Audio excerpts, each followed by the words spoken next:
6 മാസം മുമ്പേ നല്ല രീതിയിൽ ടാർ ചെയ്ത റോഡാണ്. ഈ 6 മാസം പോലും നിന്നില്ല. 6 മാസമല്ല, ഇതിന്റെ ഇടയ്ക്ക് ഒരു മെയിൻ്റനൻസ് കൂടെ നടന്നു, ഒരു 1.5 മാസത്തിന് മുമ്പേ. അതിനുശേഷം വളരെ ശോനികാവസ്ഥയിലാണ്.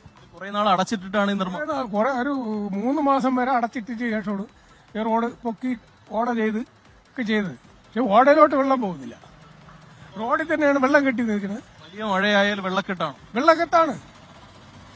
ഓട ചെയ്തിട്ട് ഓടയെ പൊങ്ങിയും റോഡ് താന്നു നിൽക്കുന്നത് കൊണ്ടാണ് മെയിനായിട്ട് ഈ റോഡ് തകരാൻ കാരണം.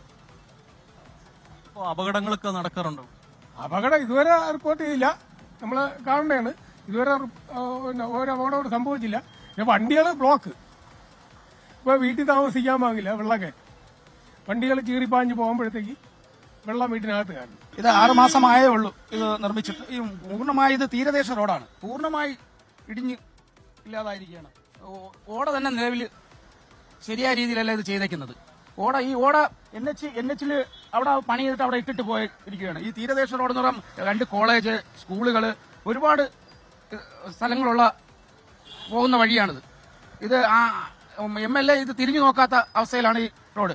കഴക്കൂട്ടപ്പാടിലെ പല റോഡുകളും ശോചനീയ അവസ്ഥയാണ്. ഇതിപ്പോ നിർമ്മാണം പൂർത്തിയായി പെട്ടെന്ന് തന്നെ ഈ പഴയ രൂപത്തിലെത്തിയോ? 6 മാസം ആയില്ല ചെയ്തിട്ട്, അപ്പോഴത്തന്നെ ഇത് പൊളിഞ്ഞ് തരിപ്പണമായിരിക്കുകയാണ്.